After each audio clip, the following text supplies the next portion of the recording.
Hello everybody, welcome to Fin News Digest.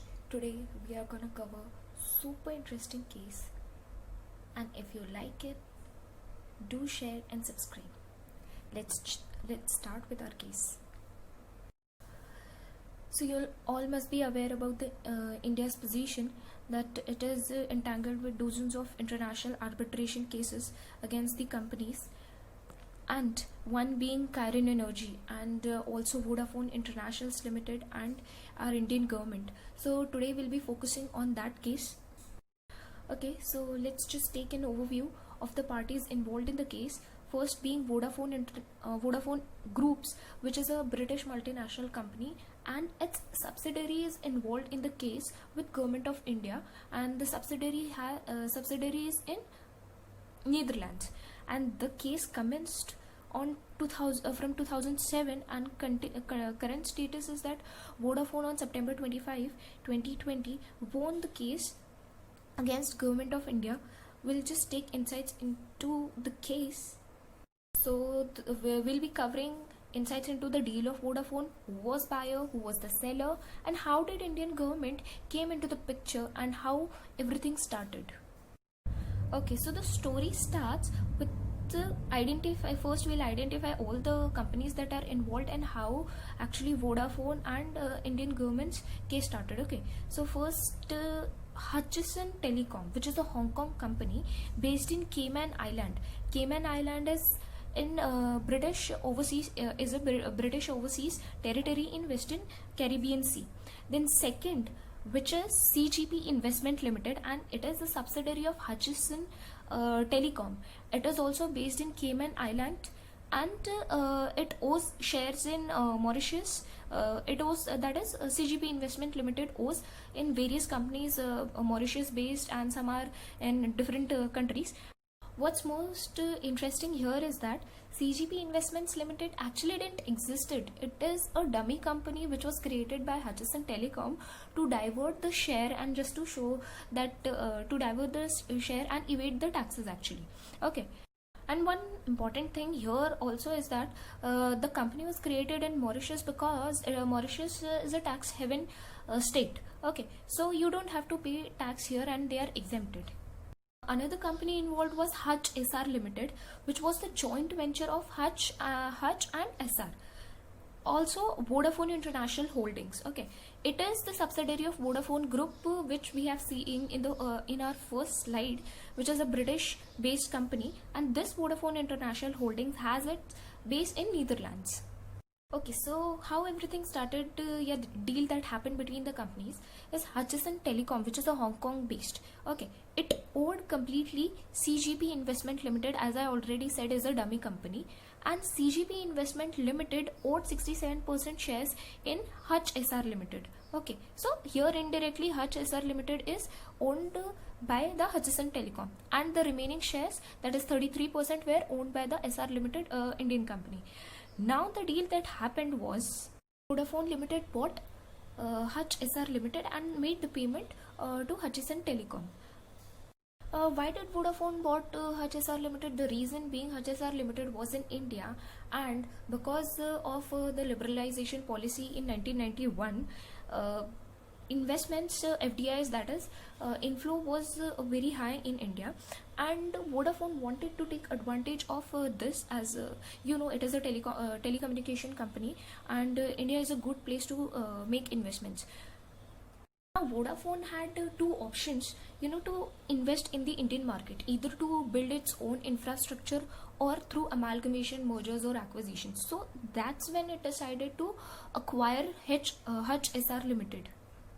Finally, the deal went and Vodafone bought Hutch SR Limited from Hutchison Telecom. Actually, it had to buy it from CGP Investment Limited, but ultimately CGP Investment Limited is owned by the Hutchison Telecom. So, to go direct or indirect, it is the same, So Vodafone International wanted, as I said, acquire Hutch SR Limited, but as CGP ordered the majority stake, so Vodafone bought CGP Limited, and CGP Limited ultimately is the company which is owned by Hutchison Telecom. Okay, so to understand the deal that happened is, we'll understand the flow of transactions. Hutchison, which is a foreign company, sold CGP Limited, which is again foreign company that is located in tax haven, to what? To whom? To Vodafone International Limited. Again, this is a foreign company which is situated in Netherlands. Now the thing is, as the transaction happened between the foreign entities and it was located in tax haven, so capital gain doesn't actually arise in tax haven countries, so no question of tax. But here the Indian government actually, there was contention of Vodafone Limited that Vodafone contended that only foreign companies are involved and nothing relates to India. But what was the contention of India is that the actual substance of the transaction was that rights in the Hutch SR was transferred to the Vodafone International, and hence this transaction actually happened in India according to the section 9 of Income Tax Act 1961, where it specifies the income deemed to accrue or arise in India. Also, section 195 was applicable. Section 9 says that as the capital asset was situated in India, Hutch SR Limited was in India, so there arises a capital gain tax, and hence TDS has to be paid. TDS according to section 195 has to be paid on the transaction. But Vodafone contended that explicitly there's nothing written about the right entitlements, and hence no question of capital gain arises. Actually, the law didn't have this concept, and therefore what happened, I'll tell you that in next slide. But result of the transaction was that Hutch gained $11 billion in the deal, and it was referred to as capital gain tax, and hence the government expected Vodafone to pay tax on the mentioned capital gain. Very important and interesting thing is gonna happen. As I said, section 195 says that where foreign company, where non-resident buys a foreign company, then the foreign company while making the payment has to deduct TDS, which and TDS and pay to the Indian government, which Vodafone denied.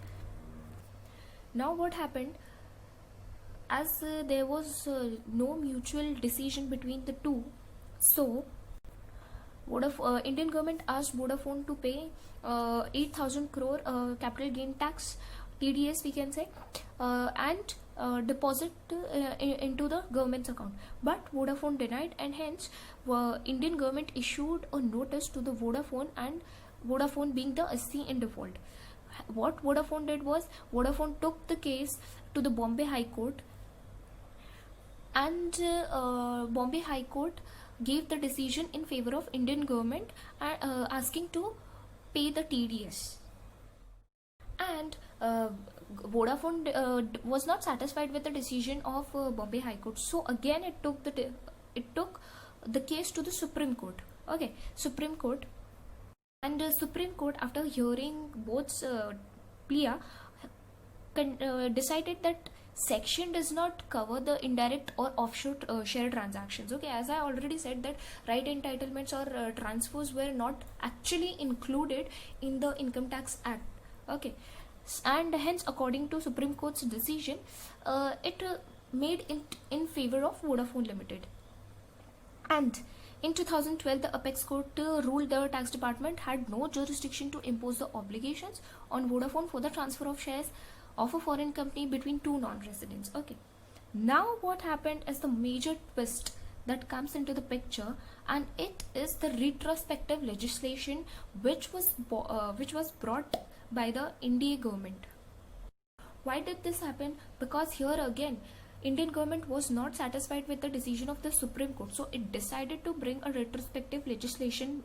It is it's a country passes a rule on taxing from a time behind the date on which the law is imposed. That is, in 2012, it made a retrospective decision where it taxed the right entitlements also, and it was made from 1961. So now what will happen?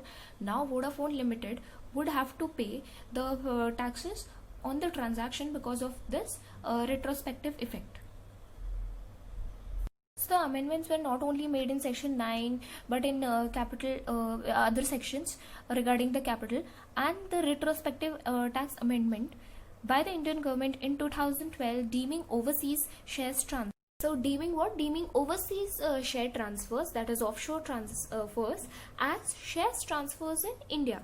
That was held contrary to the fair and equitable clauses of BIT. What is BIT? We'll see further. Okay, and the government of India was asked to cease its conduct in seeking to recoup its tax liability amendment. India's tax authority, because of the amendments, retrospective amendments that it made, slapped a capital gain tax of 2.2 billion on the Vodafone. Okay, so what were the consequences of the retrospective amendments? We'll see that. Vodafone was supposed to pay the tax if the matter is taken to court due to the amendment law. Okay, as amended law was bought, okay, in Indian income tax law. Now Vodafone is supposed to pay the tax on whatever. अब यहाँ पर क्या हो रहा है, Vodafone अगर supreme court में भी क्लेम करेगा, if it claims in Supreme Court, then also the decision would be in favour of Indian government. Why? Because of the amended law. Okay, तो वोडाफोन का स्टैंड का कोई चांस बनता ही नहीं है. तो what Vodafone did was it invoked the clause 9 of the Netherlands India bilateral investment treaty 1995. That was the only option that Vodafone had with it. Okay, and it took the case to the international court in The Hague, which is in Netherlands, Permanent Court of Arbitration. Now the case is taken in the Permanent Court of Arbitration. Now what did Vodafone contest there? So Vodafone International Limited contested in the court regarding the amendment that was brought up by the Indian government, which violated the rules of BIT, where it has terms of fair and equitable treatment. First, what is BIT? BIT is the bilateral investment treaty which happens between the countries to protect the investors of one contracting state. Here it is Vodafone Internationals in the territory of the other, that is in Indian government. A number of guarantees which typically include fair and equitable treatment, okay, and also the protection from expropriation and free transfer of means and full protections and securities. Okay, so there are various clauses on which they make their mutual understanding.